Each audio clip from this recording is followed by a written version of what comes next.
আজকে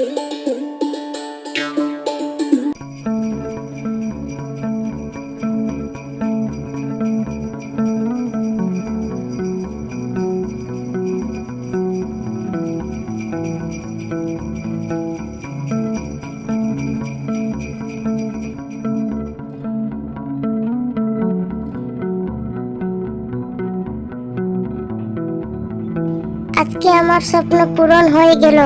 এবার তুমি আমাকে নিয়ে চলো।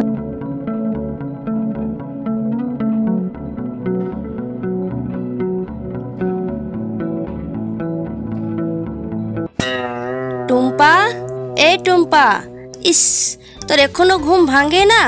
টুম্পা, এই টুম্পা।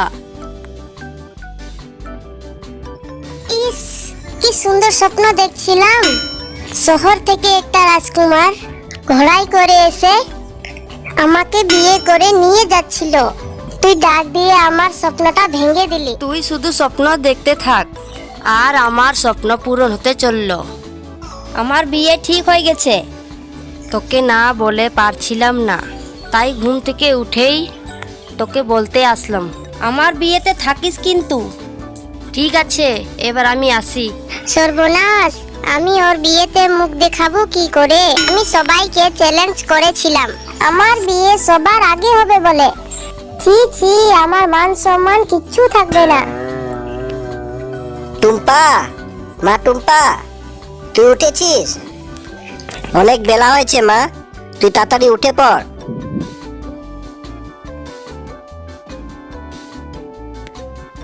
তুই উঠে গেলি মা? ঠিক আছে, একটু তাড়াতাড়ি রান্নাটা বসিয়ে দে। আমি আজকে রান্না বান্না কিচ্ছু করব না। বাবা, তুমি আমার বিয়ে কবে দিবে বলো? একে একে আমার সব বান্ধবীর বিয়ে হয়ে যাচ্ছে, শুধু আমাকে ছাড়া। আমি লজ্জায় কাউকে মুখ দেখাতে পারতেছি না। তোর বিয়ে অবশ্যই দেব মা, তুই একটু ধৈর্য রাখ। আমি কিচ্ছু জানি না, তুমি আমাকে তাড়াতাড়ি বিয়ে দাও। শিয়াল চাষা অনেক চিন্তায় পড়ে যায়, কারণ মেয়েকে বিয়ে দেবার মতো সামর্থ্য তার নেই। আর অন্যদিকে তার মেয়ে বিয়ের জন্য জেদ ধরে বসে। পুকুর পাড়ে বসে বসে শিয়াল চাষা তার মেয়ের বিয়ের কথা চিন্তা করতে থাকে। এমন সময় বুড়া চাষার সাথে তার সাক্ষাৎ হয়। কি শিয়াল চাষা, মনে হয় কোনো গভীর চিন্তায় ডুবে আছো।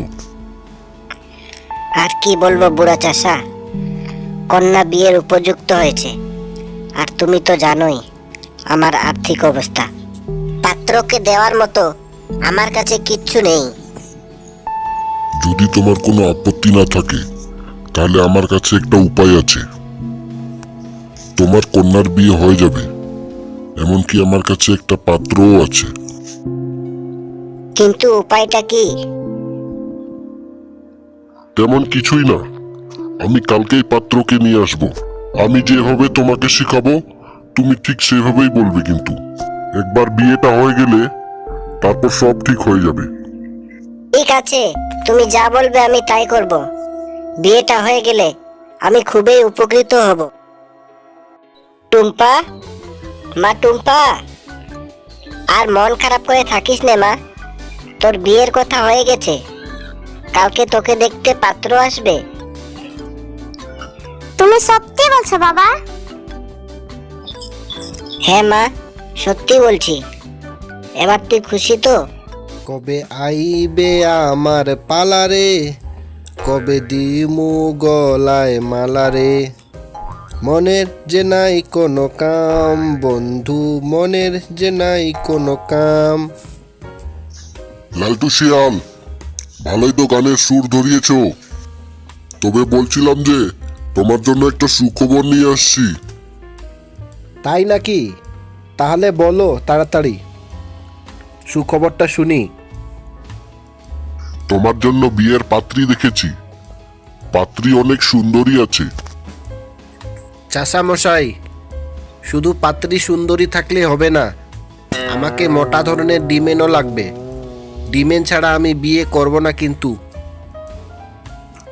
আরে হ্যাঁ হ্যাঁ, ডিমেন তো তোমাকে দিবেই। তাহলে শুভ কাজে আর দেরি না করে কালকেই কথাটা পাকা করে আসি। হ্যাঁ হ্যাঁ ঠিক আছে।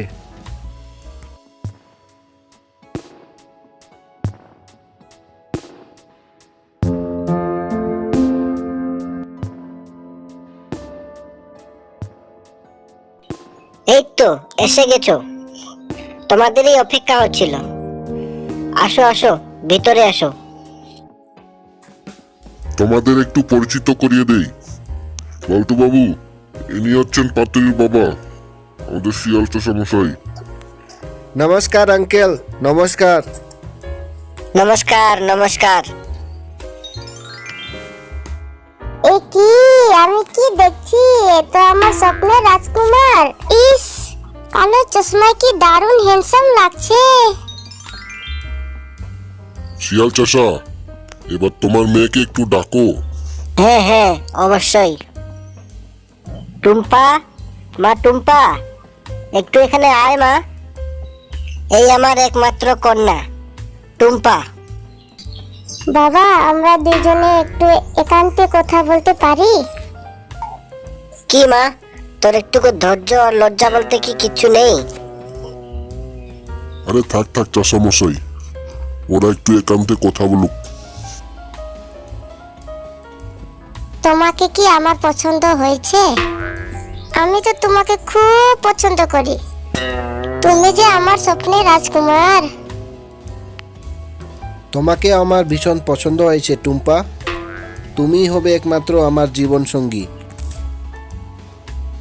আঙ্কেল, আপনার মেয়ে আমার পছন্দ হয়েছে, কিন্তু দেনা পাওনাটা? সে তুমি চিন্তা করো না, তোমাকে এমন জিনিস দিব তুমি সারা জীবন বসে খেতে পারবে। তাহলে ঠিক আছে, আমি বিয়ের জন্য রাজি আছি।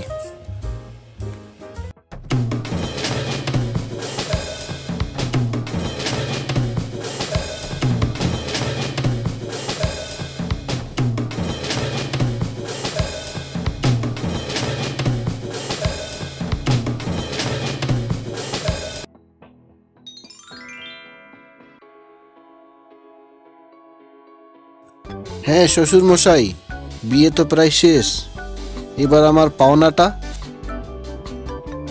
জামাই বাবু, এই নাও তোমার উপহার। এটা আবার কি? এ তো দেখছি বসার পিড়ে। এটাই তো তোমার উপহার, এটাতে সারা জীবন বসে খেতে পারবে। আমি তো তাই বলেছিলাম, কথাটা একবার মনে করো। তোমাকে এমন জিনিস দিব তুমি সারা জীবন বসে খেতে পারবে। এটা ছাড়া আর কিছু নেই আমার কাছে তোমাকে দেওয়ার মতো। হায় হায় রে, এ আবার কেমন কথা? কি চাষামশাই, ইয়ার কি হচ্ছে আমার সাথে? ইনি যেভাবে বলছেন সেটাও তো সঠিক মনে হচ্ছে। আমাদেরই বুঝতে হয়তো ভুল হয়ে গেল। না না, এতক্ষণে আমি সব বুঝে গেলাম। এসব তোমারই খেলা। তোমরা দুজনে মিলে আমাকে আস্ত বোকা বানিয়েছো। হায় হায় রে, এ আমি কোথায় ফেসে গেলাম?